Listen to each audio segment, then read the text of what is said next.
I was looking at different business ideas, and the idea that I had was also way too difficult to pull off. I was fresh out of university. My colleagues, they were not really interested in continuing with it afterwards, but they very quickly ran for the hills when things didn't work out. I had everything negotiated. We spent 6 months on that deal, and we're about to close it when Brexit came along. So we were back to square one, and we lost a lot of momentum. Thought, this is it, we're basically dead in the water. Building a successful company pretty much always comes down to building a successful team. So first of all, thank you so much for welcoming us into your house. My pleasure. Yeah, we are in Mougins today. Can you tell us, since when have you been living on the French Riviera? Since October 2022, so about 18 months ago. Yeah. What brought you here? I lived in London for 10 years and I kind of got sick of big city life. So I decided to move down here, much better weather and close to the beach. So I love this area of the world. I'm actually German, but I haven't really lived in Germany for 15 years. So it's been a while since I lived back there. I had a business in the UK, which was a software comparison site that morphed into a bunch of different things. And we basically built product technology for the B2B software space, helping software vendors advertise their services across a bunch of different sites, including our own. And for how long have you been doing that? For about 10 years. So I started in 2014, so nearly 10 years. I've seen a couple of those websites, nothing very specific and similar to yours. Yeah. The name was? Crossdesk. Crossdesk.com. Right. How did you came up with the idea to create something like that? So I actually moved to London to study my master's. I was in university over there. And at the time I was looking at different business ideas and I came up with an idea that was quite different from what we ended up doing. Yeah. It was supposed to be an infrastructure company for the B2B SaaS or software space. So software as a service was a very popular thing back then. It still is, obviously, but back then was still quite early days for the SaaS industry. So kind of since 2008, it's been really taking off. And I saw some opportunities to consolidate different software products into bundled packages. So I was working on that idea initially, and the company was called CrossPay. But after a while, I realized that there was a bigger opportunity in the kind of marketing space for B2B software. So we pivoted the company into this software comparison site called Crossdesk. The initial idea that I had was also way too difficult to pull off for the position that I was in. I was fresh out of university. It was very difficult for me to raise funds. And the only companies that actually managed to pull off that idea later on, they raised hundreds of millions of dollars in the States, and we just couldn't compete with that. So that's why I tried to take this different approach. And initially, the idea was to get back to the original idea later on. But at some stage, we just gave up on that and we focused fully on the marketing side. So that's how Crossdesk was born. Wow, really interesting. And how did you build that from, idea zero, pivoting the company to... I was in university at the time, just working with a few of my classmates on this idea. We actually entered it as a kind of course project. We had one course where we were supposed to develop this software idea from the ground up. And back then it was all about just planning, putting a business plan together and all of that. But my colleagues, they were not really interested in continuing with it afterwards. I had a couple of guys that I still continued to work with after the course ended, but they very quickly ran for the hills when things didn't work out immediately. And I just kept going at it. I found an investor a few months later and decided to go, all in basically and just focus on that. And the first few months were certainly not easy. But then once we found that angel investor who put some cash in, we were able to bring the product to market. I found a good CTO that worked with me for quite a few years. And then we launched in early 2015. Yeah. And, as you always hope, you turn it on and everything works out perfectly, but that obviously did not happen. That rarely happens. So it took a while for us to kind of really get going and build up that platform. In the early days, it worked all right, but we weren't growing super fast. So I realized at some stage that I was quite good at the product technology bits, like building product technology, but I wasn't really great at online marketing from an SEO perspective, like getting a lot of traffic to my own site. So that's why we started, again, pivoting a little bit. We still ran our own site and continued to grow it, but in parallel, we also teamed up with other publishers. So we integrated our product tech into other platforms. And we did that for many years. We had one large partner that we ran a platform for and a few smaller ones that we collaborated with. And over time, that's kind of how our product technology stack kept growing and growing. And ultimately, that was what made us successful in the end. Yeah. And did that angel investor was only involved in the money side, but basically funding what you guys have been working on, or was he really involved in the business as well? I mean, he gave us some basic advice, but he came from a very different space. He was in the kind of oil and gas sector, and he was based out of Switzerland. So he didn't really have too much to contribute. So it wasn't really a strategic investment for him. It was just he trusted the vision that I had back then and backed me early on. Yeah. And how did you get in touch? Because I can imagine that a lot of people are at that same stage where you was in more than 10 years ago. How would you go from there? How would you find an angel investor? How would you pitch that idea? Was it someone that you knew, or? No, well, I mean, it's usually quite random how these things happen. I had a friend I was working with on a range of different projects beforehand. I was freelancing as a UI UX designer, teamed up with a couple of developers who would do the mobile development. And that way we would work with a bunch of different startups. And he had this contact initially who was approached about anything that he was working on, but he didn't have anything, but he was part of my course project. So he basically referred that angel investor over to me, and we met. And actually after the first time, like we just a couple of hours after meeting, he said, "Hey, I'm interested in investing. Let's please come back the next day and let's discuss how that would look like."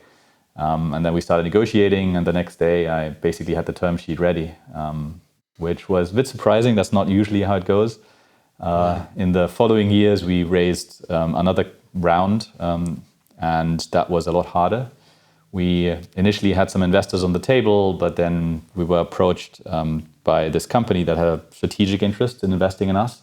So we wanted to explore that idea first, and had everything negotiated. We spent 6 months on that deal, and we're about to close it when Brexit came along, or the Brexit referendum, and the whole thing blew up in our face. Oh gosh.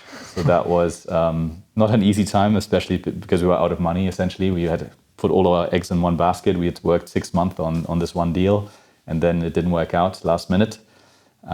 So we were back to square one and had to go back to a bunch of investors that we previously talked to. And it took us another 5-6 months to close that round. And by then we lost a lot of momentum, and it cost us a lot of time. And we had this strategic partnership that we were supposed to launch when the initial investment was supposed to close. But since that then dragged out 6 months and a lot of our partners there and the employees that we're working with in that company had left, it was very difficult to reactivate that partnership. We still launched it, but it was never the same. So, unfortunately, we lost a lot of momentum, and that cost us a lot of time. Oh, yeah. Yeah. That's very tough. And how did you survive that period then? Basically by going on? Continue. I mean, you always have to find ways to reinvent yourself. Startups are rarely a sprint. They're usually a marathon. So you're just going through these cycles of ups and downs over and over again.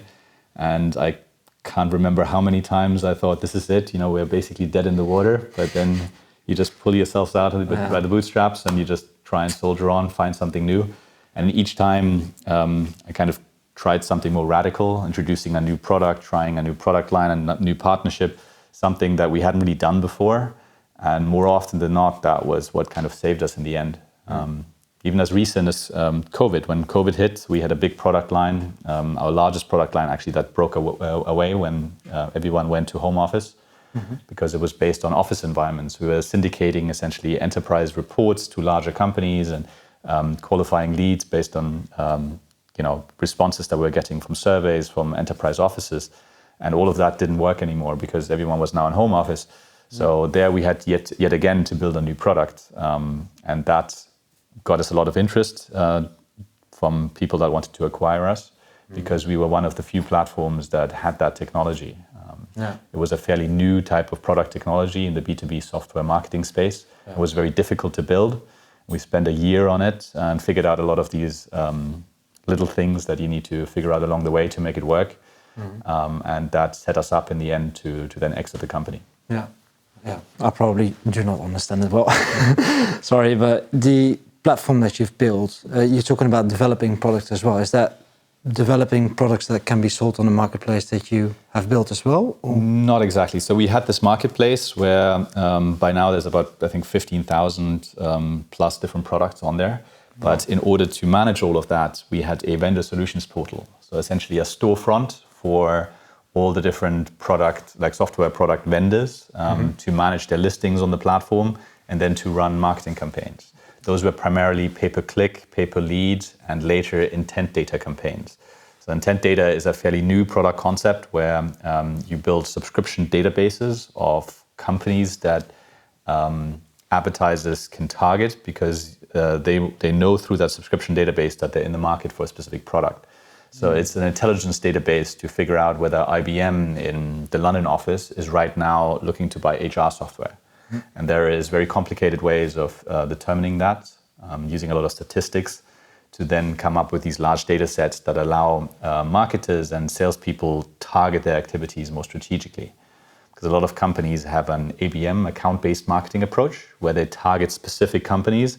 And if they know that these companies right now are actually in the process of buying a specific product, that's obviously very valuable intelligence for them.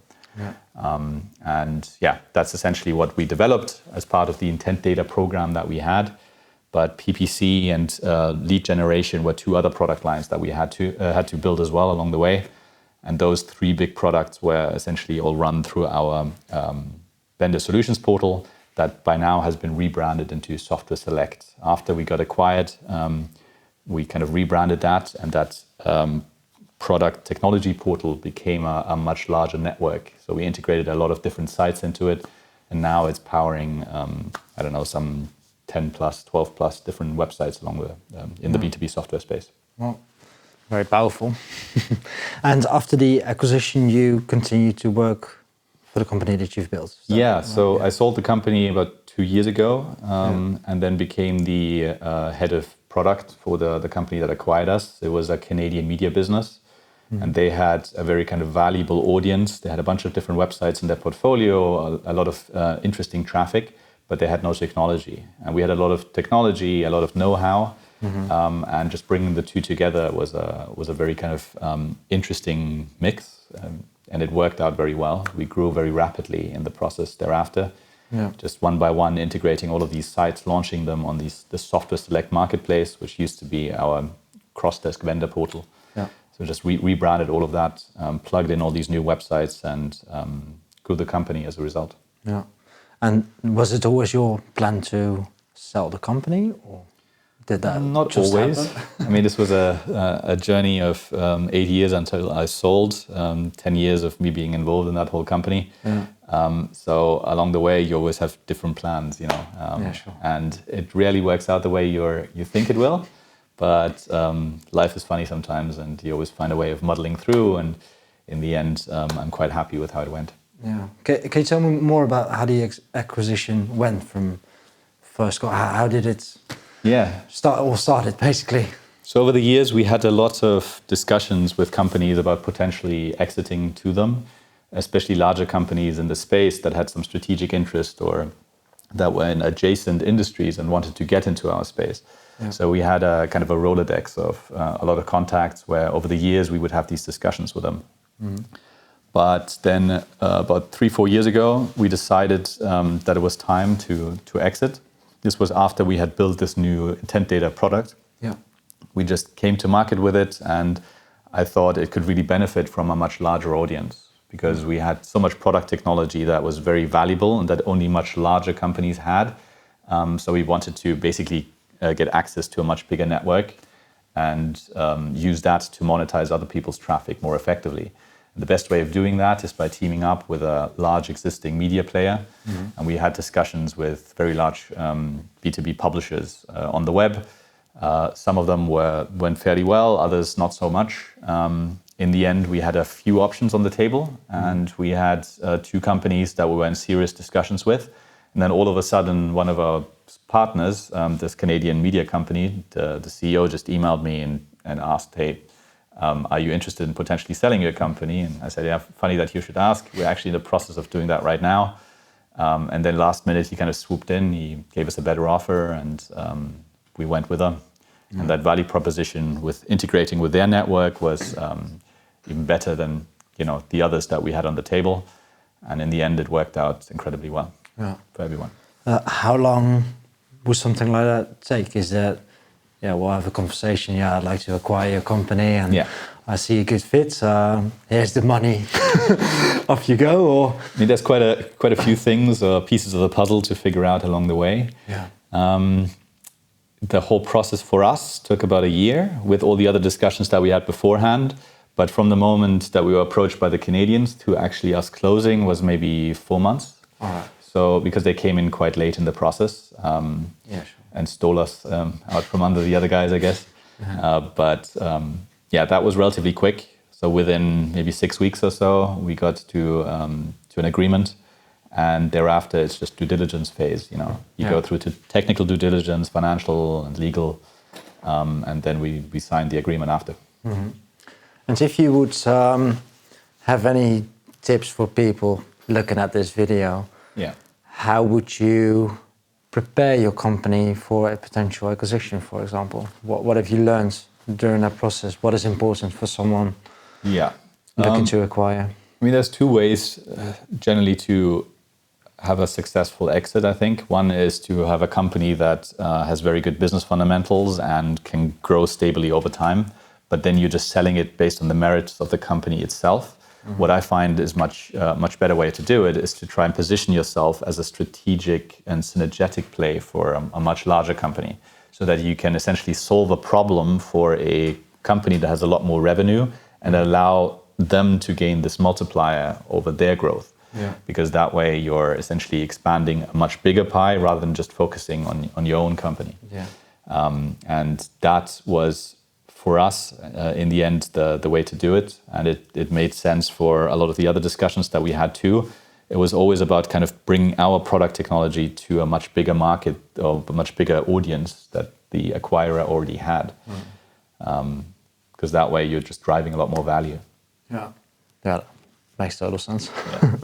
And we've not really discussed it earlier in the conversation, but you mentioned that you really try to partner up with other people, other vendors, and expanding your team, basically. Is that an important part as well when you not necessarily prepare your company, but I mean, how do you see that? I mean, I know a lot of people that try to do everything themselves, try to keep all the tasks on their desk and their shoulders.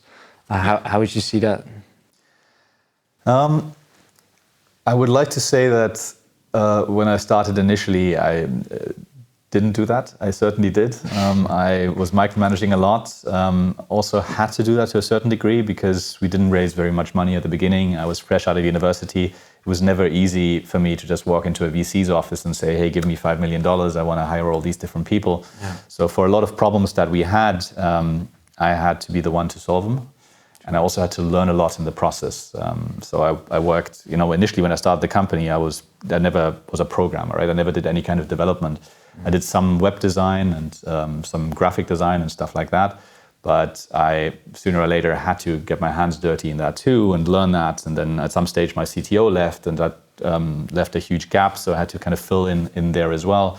And the same happened with, legal. Lawyers are expensive. Trying to learn how to structure contracts, how to negotiate contracts.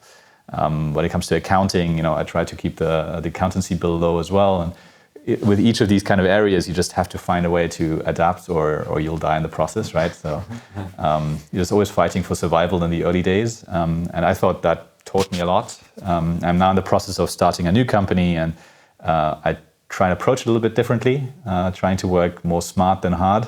All right.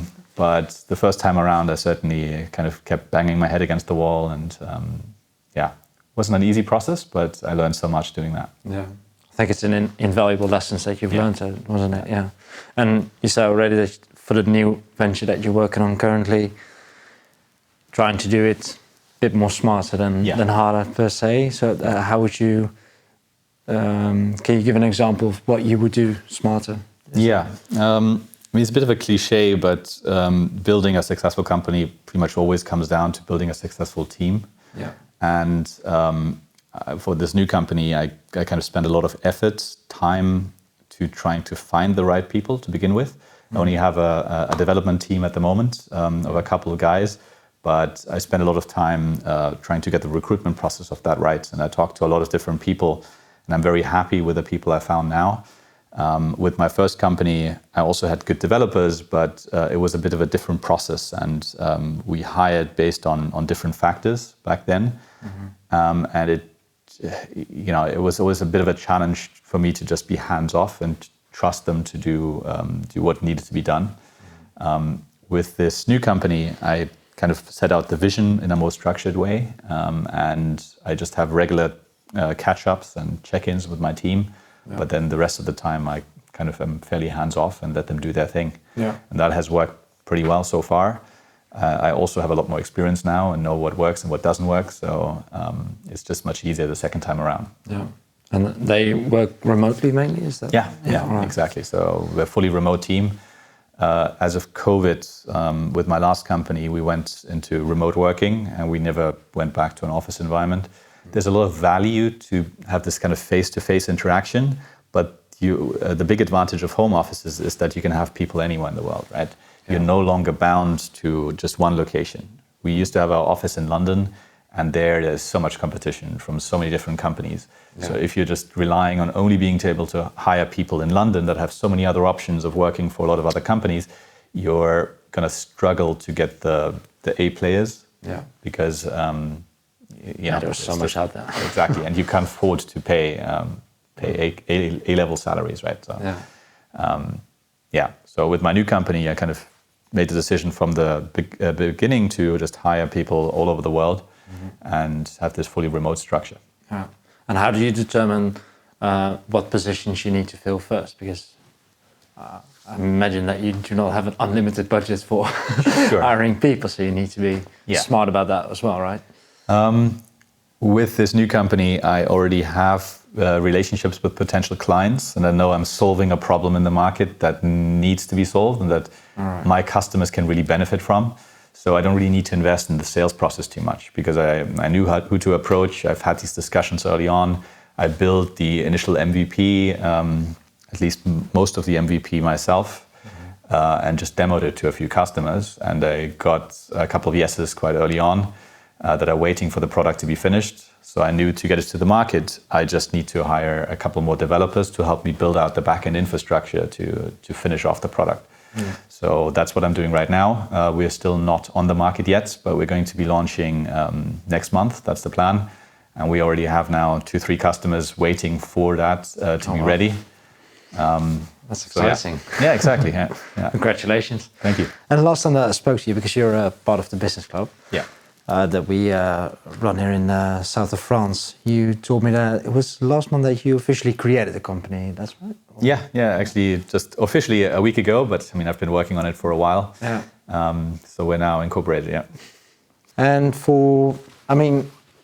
if you have people working remotely all over the world, where do you incorporate your company? Do you do that? So I chose to incorporate, actually in the UK again. I just have more experience running companies in the UK, and strategically it makes more sense for me. Most of my customers will be in the UK or the US. And in the long run, I want to build an office in London again. Most of my workforce will be in the rest of the world, but having like a sales function within London and a base to kind of call home for the company, I do see some value in that. I just want to make sure that all the technical development functions and everything else, that we can hire the best people regardless of location. Yeah, makes sense. Is it easier to run a business as well in the UK when it comes to legal stuff and accounting? I would assume so. I've never run a business in France, so I guess that it's always easier to do what you know and to work in an environment that you're amply familiar with. And since I've spent 10 years running my company in the UK before, I just know the ins and outs of that system, and it just makes a lot more sense for me. In the long run, I am contemplating having a second base again in the UK, but I do want to live my life here in the south of France. It's where I want to be for most of the year, but then there is some rainy seasons here too, so it's not going to be much difference whether you're in the UK or here. Yeah. Great. Well, we've covered a lot already, didn't we?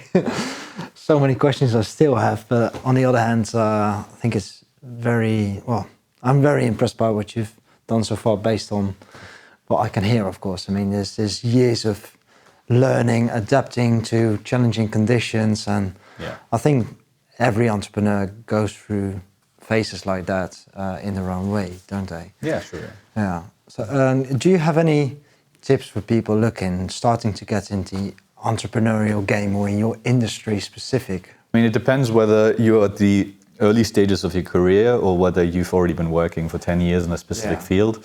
If you're more experienced in a specific industry, I would just recommend keep an eye out for good opportunities. Often there is easy ways of leveraging the job that you're working in to potentially figure out a problem for the company that you're working for, and then starting a side business that you can then use your employer as the first customer for, right? That would be a good approach. For me, I started my business right out of university in a space that I knew nothing about, and I certainly had no clue how to run businesses or even how the industry was operating. Didn't even know that I was going into this industry because I pivoted so much until I ended up with that proposition. So for me, it was more of a trial by fire. I kind of had to solve a lot of problems and figure this out along the way. I learned so much doing this that, I'm very grateful that I took this step early on, but it's by no means the only way of doing it. I would just suggest get started with something and just learn by doing, right?